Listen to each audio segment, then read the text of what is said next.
아래턱의 기준이 올바른 위치에 있거나 턱이 나와 있는데 기도 공간이 너무 좁아요. 그럴 때는 위턱을 앞으로 빼서 오히려 맞추는 게 유리할 때도 있거든요. 치아 보이는 양이 적을 때도 그렇고 위턱만 수술하는 경우도 있긴 있어요. 환자분이 뭐 상악 수술만 할 수 있나 이런 식으로 물어보는 사람도 있어요. 그러진 않아요. 보통 양악 수술이 하고 싶었는데 우리가 상악 수술만 합시다 그랬죠. 오히려. 네. 안녕하십니까, 3D 정선생 정희동입니다.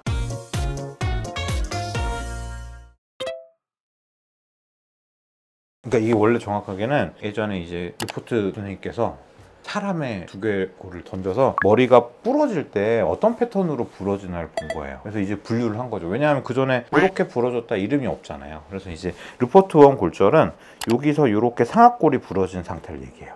르포트 2 골절은 피라미드 골절, 이렇게 부러진 거, 이게 르포2예요. 3는 안면골하고 두 개하고 분리가 된 거예요. 여기 보시면 이제 70년대, 80년대, 90년대, 95년, 2000년 해갖고 이 UNC라는 대학병원에서 이제 시행된 양악 수술의 케이스가 얼마나 되나를 조사를 한 거거든요.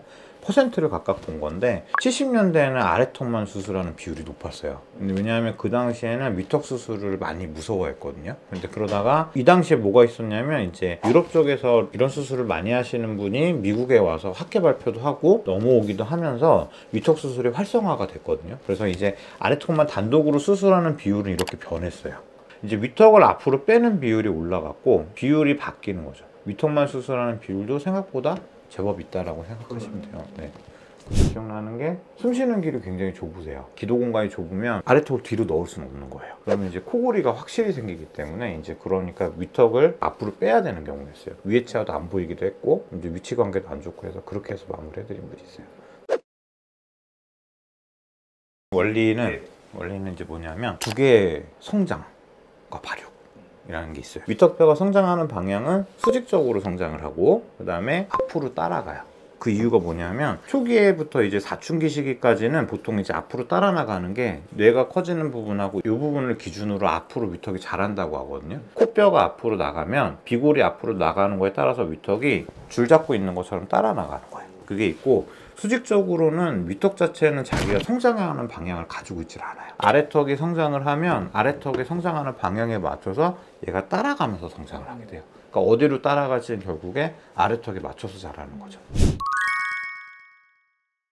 일단 위치가 안 보이시는 분들이 있어요. 저희가 이제 분석하는 그림을 그렸는데 아래턱의 위치는 앞뒤 관계나 수직적으로 정상이다. 그럴 때 이제 위턱만 수술해서 빼는 거죠. 물리는 건 이렇게 보이는데 실제로 위턱이 꺼져 있기 때문에 이렇게 보이는 거예요. 그런 경우에는 할 수 있고 아니면 또 거꾸로 나와 있는 경우도 있을 수 있잖아요. 위턱이. 그러면 집어넣는 수술을 진행할 수도 있는 거고 위치에 따라서 어디가 이상이 있느냐에 따라서 이상 있는 부분을 고치는 수술이니까 경우에 따라 할 수 있는 거죠. 그러니까 그 거미 스마일이라고 해서 잇몸이 많이 보이는 맞아요. 그런 분들도 상악 수술만 해도 된다고 하던데. 그런 경우도 있고 아닌 경우도 있어요. 그러니까 이제 위턱 수술을 한다고 치면 예를 들면 거미 스마일이 심하면 여기가 위턱이 수직적으로 성장이 많이 됐기 때문에 위에 잇몸이 많이 보이는 거잖아요. 위턱을 이렇게 위로 올린다고 그러면 얘가 쳐져 있던 게 앞으로 나오잖아요. 관절이 도니까. 얘가 이렇게 도니까 앞으로 나올 거 아니에요. 이렇게 위로 올라가니까. 그러면 여기가 돌아서 올라갔을 때 만약에 이 위치가 정상 기준보다 뒤에 있었어요. 근데 이렇게 올렸더니 정상이 된다. 그럼 위턱을 올려도 돼요. 근데 그게 아니고 이렇게 뺐더니 더 나올 수도 있는 거고 이렇게 했는데도 모질라서 더 빼야 될 때도 있는 거고 그건 경우에 따라 다르다고 봐야 될 거예요. 여기를 눈학이라고 그래요. 눈학 아래에 구멍이 여기 있는데 여기서 나오는 신경이 여기 얼굴 여기 감각을 느껴요. 감각을 느끼는데 수술을 할 때 도와주시는 분이 여기 당기고 있거든요. 위에를 여기다 걸어서 당기고 있는 거예요. 그래야지 수술이 가능하니까. 당기고 있는데 이 신경이 눌리면 여기 감각이 무뎌져요. 진짜 사람한테 할 때는 이게 생각보다 많이 위에 있거든요. 끊어지기는 굉장히 힘든 위치예요. 기구 때문에 눌리거나 그러면 일시적으로 좀 무뎌지는 경우가 있어요. 그 다음 두 번째는 앞쪽 여기로 들어가는 신경이 있어요. 여기로 나오는 신경 입천장 쪽 감각을 느끼는데 이 신경을 수술할 때 잘라야 돼요. 잘리면 여기 감각이 약간 무뎌지는 거죠. 근데 여기가 어떤 데냐면 이 앞부분이 뜨거운 걸 막 먹어요. 먹었는데 딘 줄 모르고 계속 먹어요. 우리 둔하잖아요, 입천장에.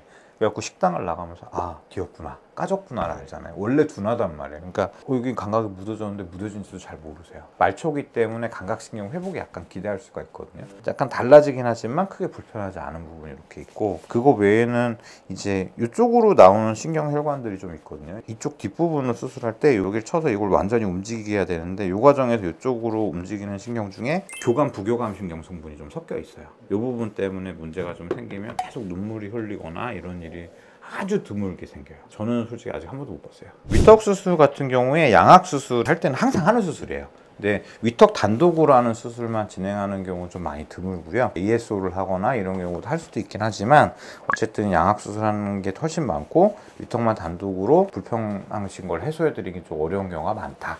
좋은 결과 있으시길 항상 기도하겠습니다. 구독, 좋아요도 부탁드립니다. 감사합니다.